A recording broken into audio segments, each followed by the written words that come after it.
Good morning, San Carlos. We're on day 8 now, and I have located a very nice 2-bedroom westernized apartment. Big rooms, nice balcony,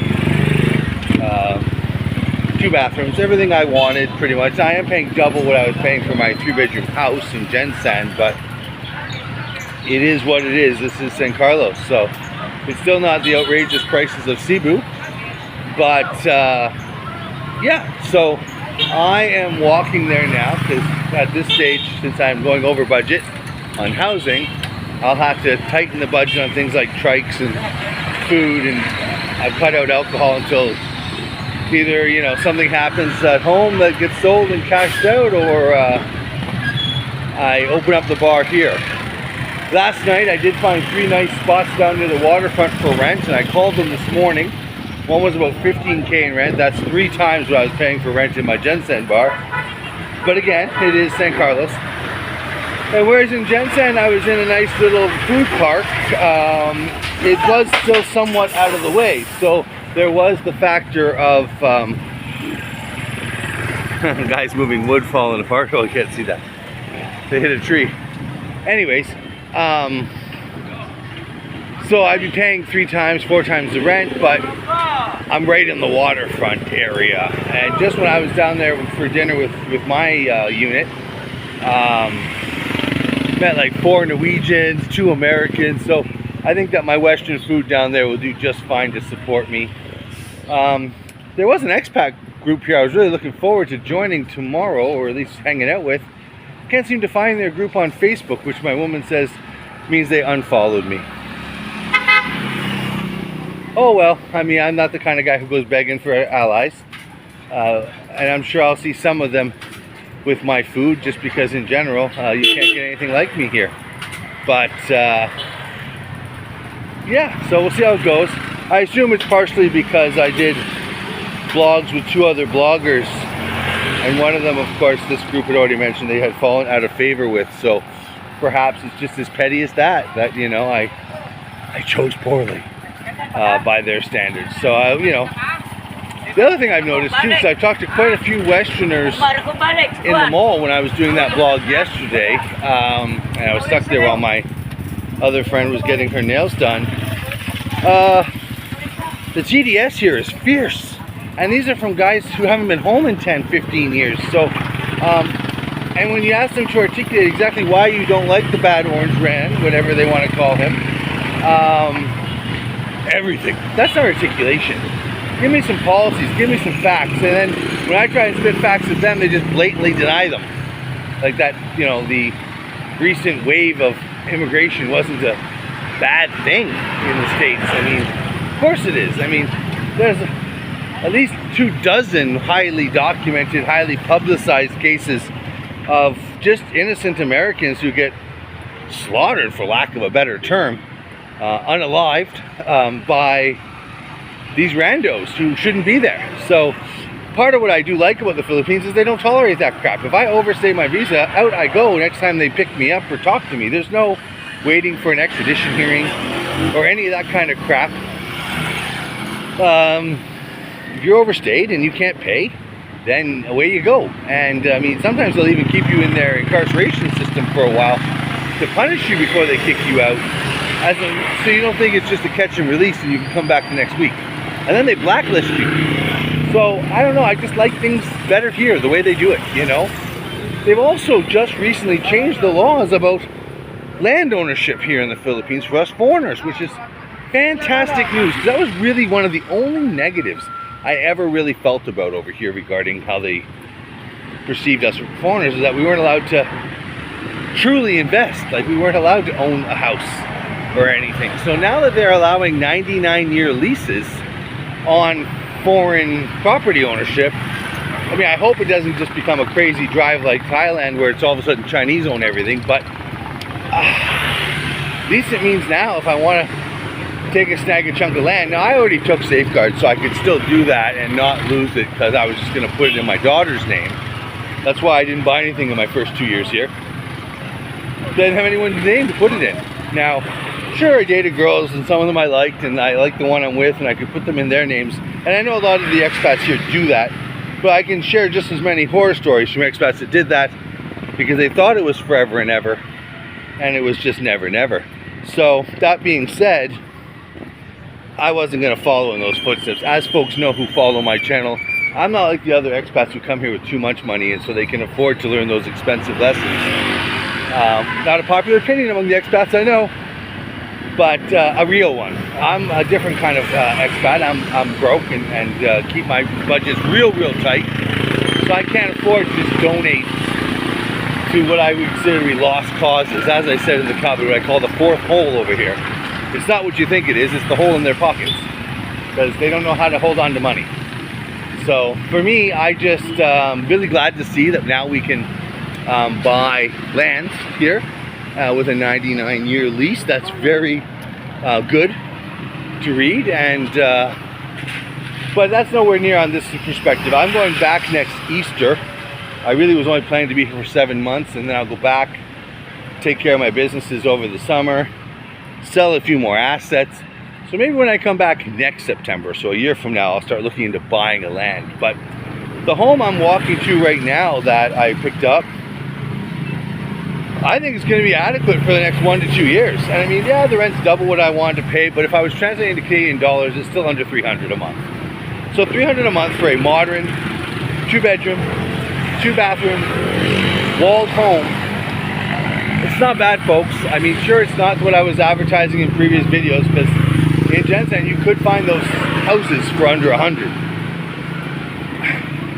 300, you know, I can't be that cheap. I've got to just look at the bigger picture. So, and for me, I'll save here in other ways, and I'll do better in the business. So both of the sisters of well, my other half and her sister are going to be trained on how to, you know, run the Western style burger joint over here with some great imported beers. And I already found a Guinness connection locally, which is great. They'll import it down from Manila, just like the guys in Jensen were. So I look forward to that for sure. Oh, let me give myself some better lighting there, because you can't really see me. And no point in being guapo if you can't be seen. But no, in all seriousness. So yeah, it's day 8, and like I said, I've got my eye on 3 or 4 different spots to open something up that's actually needed in this community. I went to this other place that expat group recommended 4 times, including on the weekend when they said, oh, it's packed. It was dead every time. Or it was just had a little dinner rush, it was all Filipinos. No offense to that, I mean, that's great, they got to eat too and they got to support businesses, but that's not what I'm looking to hang at. Just like I did in Jensen, I want to build an expat hangout, an actual place where expats go to drink and hang out and have a good time. Like that little beer hut where I met that first group. That was perfect. Now, I mean, I wouldn't want something that small and that completely outdoors. But that guy's obviously doing well. I mean, there were like 6 of us there that day, plus their wives. So I'm sure that he does good business there. But he probably also sleeps in that little hut, and it's not aircon. So I don't want to get into sleeping in my shop to guard my products like I was sometimes in Canada. That was a real benefit to Jensen, was there was an on-site overnight presence. So when I locked up my booth and walked away, I didn't really have to worry about my stuff at all. Both of the places I've seen, and the one that's still up for grabs, I'm going to see tomorrow or later today maybe, here in San Carlos, have full metal roll-down doors. They're a complete surround concrete, no back entrance, so it should be pretty secure. I buy stuff, I buy alcohol, I'm not gonna have to worry I come back in the morning and it's all gone. But no, I just, you know, it's on the waterfront, it's in the nightlife district. I think I'll do better there. So even though the rent is more, the real negative, of course, is I'll have to generate revenue from friends that are still in the West, probably, to buy the original equipment. But that's like $3,500 our money.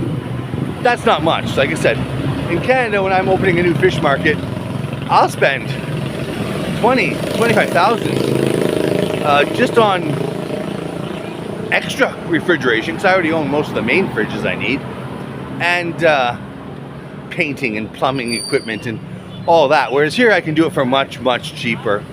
And I did get some feedback where someone was like, oh, you can't build your own house here. So I asked my senator friend from down south, and he's like, of course you can. You can't work for other people for money.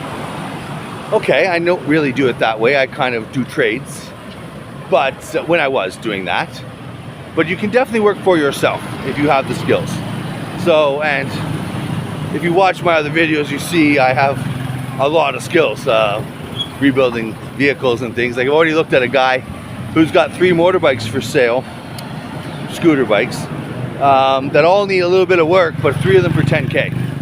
So, I mean, I can't jump on that right away. I'd like to, but I don't even have wrenches this time. And sure, I spent like 300 pesos for wrenches last time, and a little bit more. I spent about 2,000 pesos actually on all the tools. So I got to get vice grips and a wire cutter, and I didn't just have just wrenches. I had, but all hand tools.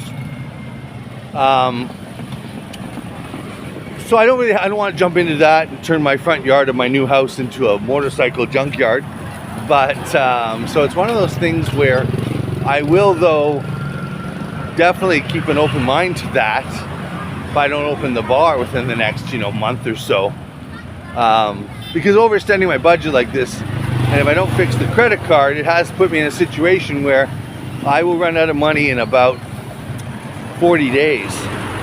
I still gotta buy diapers and food, right? Like, this is the reality of my situation here. Now, I have people looking at things I'm selling still in Canada, but it hasn't materialized, and I'm not having success with the people on the home front actually meeting the people or replying back to the people to do those exchanges. So I guess we'll see how that goes. It's really only my one son who's doing it now, because he's the only one that's competent, and the other 2 are too young. And I wouldn't trust my daughter as far as I could throw her. And my older son has pretty much walked away from the entire equation. He's been very clear that he's just not interested in anything to do with the farm. So, can't fix stupid, as they say. But no, it's one of those things where I think I'm on the wrong road. Yes, I am. So I'll go back there. A lot of these roads, if you just pay attention once, because I only went to the house once there, you get a little wrapped around stuff. So no, it's one of those things where if that, oh, hey, behave, guy. There's a dog trying to lunge at me. But what happens is, if you get to the point, if I get to the point where everything moves over there, or even just one thing moves over there that's big, like say the RV, I won't have any financial issues. I'll be able to open the bar and let it coast. But both sisters are really well known in the Filipino community here, so I'm sure just them being the face on the front, and then the high quality food is going to definitely make that place generate revenue enough to support the family unit here. So, and that's really all it's about. I'm not trying to get rich over here, folks. I know that a lot of Westerners who talk about traveling, and some of the ones that are here are just buttload rich, and they're all about acquiring more and more and more and more and more and more. Just like I know people who are working in their 70s in North America, even though they're comfortable. You could die tomorrow. Why are you working every last breath? And hoarding wealth like a dragon is just never gonna be my way of doing things. I mean, I have enough goodies to survive. I could probably keep doing this going back and forth thing for 15 more years before I ran out of things to sell. But if I built things here, I call it colonizing. I know that that's not a popular term here in the Philippines, of course. And I know that in the West,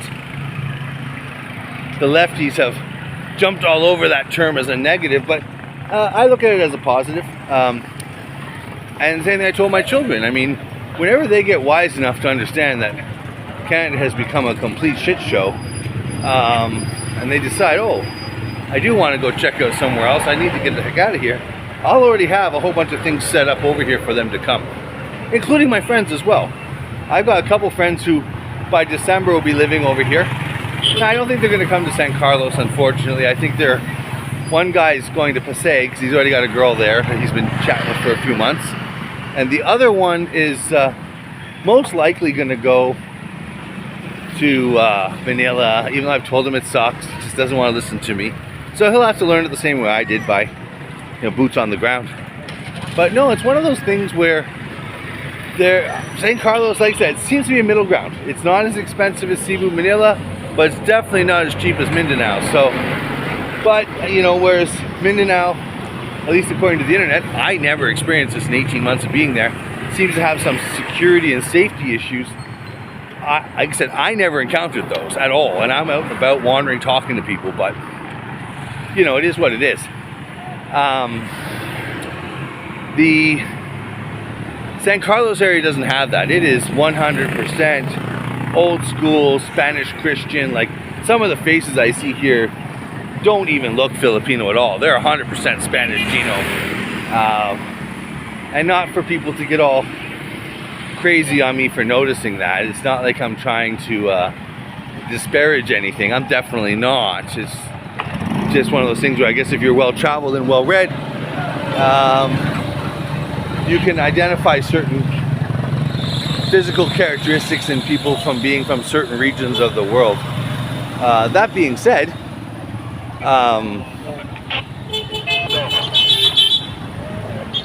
San Carlos has a very, very rich diversity of collective genetics that have formed its population. So that being said, I think I'll do just fine here. And like I said, just last night, 6 or 7 new foreigners that weren't regularly from here. The two Norwegians were, but then there was 2 other guys that weren't. But like I said too, I'm also a little concerned about even chatting some of the locals now, because if they're that butt sensitive like the Westerners that whine so much and they all suffer Trump derangement syndrome, we're not going to get along. I mean, then I have to ask, why are they here if they think the West is so great still? That doesn't need making great again or whatever.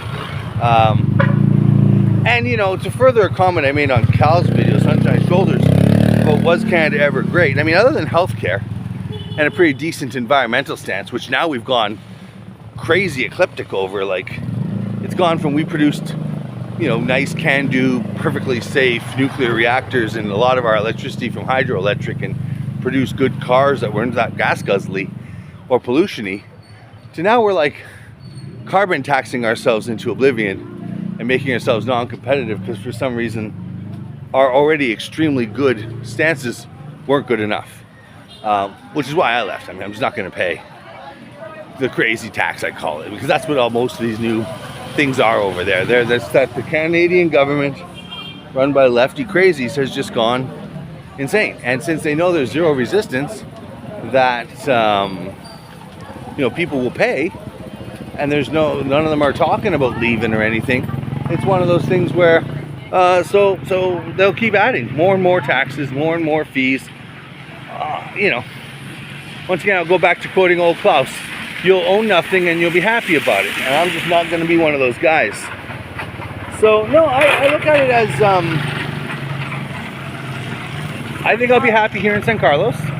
I really like the new house. I was looking forward to that expat group because I like socializing with other Westerners. I can avoid politics if that's what I have to do. I definitely don't like to talk about it all the time. It's just, as people who know me from the old channel, it's difficult when you're a guy like me who's been deep in the political trenches so long to not think about it, not talk about it with other Westerners. And you know, whereas something that was said in Sunshine Shoulders, their video that me and him did, was accurate. It's like, you know, one of the reasons why expats hang out together is, as much as you love your Filipina and her family are great or this or that, you really can't talk a lot with them about things that are Western based. You know, they just don't have the background for it. They don't think about it because they don't know about it. So, you know, and then there's the language barrier. So no, it is what it is. I see a commercial unit there. I'll have to check that out. Right near my neighborhood too, so it means I could walk back and forth to work and take maybe 15 minutes tops.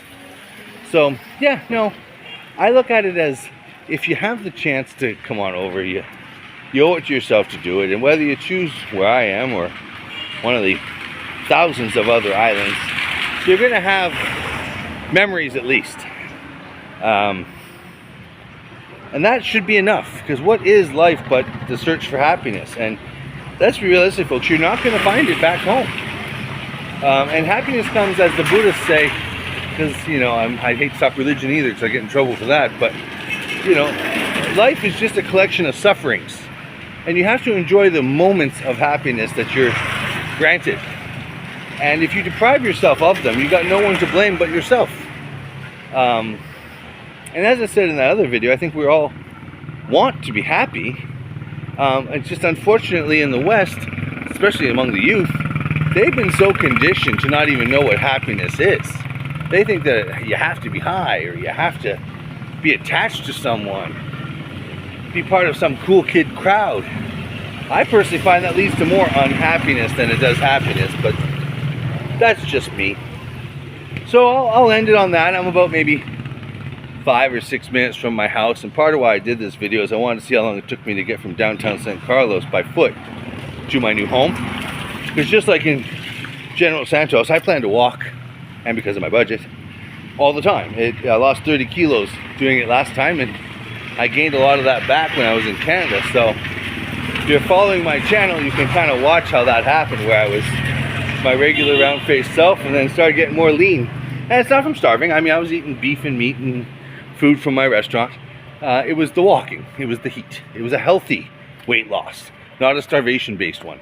I don't want to be like Oprah, where I get thin for a few weeks, a few months, because my body thinks it's in a famine, and then immediately gains it all back as soon as there's food available again. So that's really unhealthy for you. But won't talk about health stuff either, because it seems a lot of the Westerns don't want to talk about that.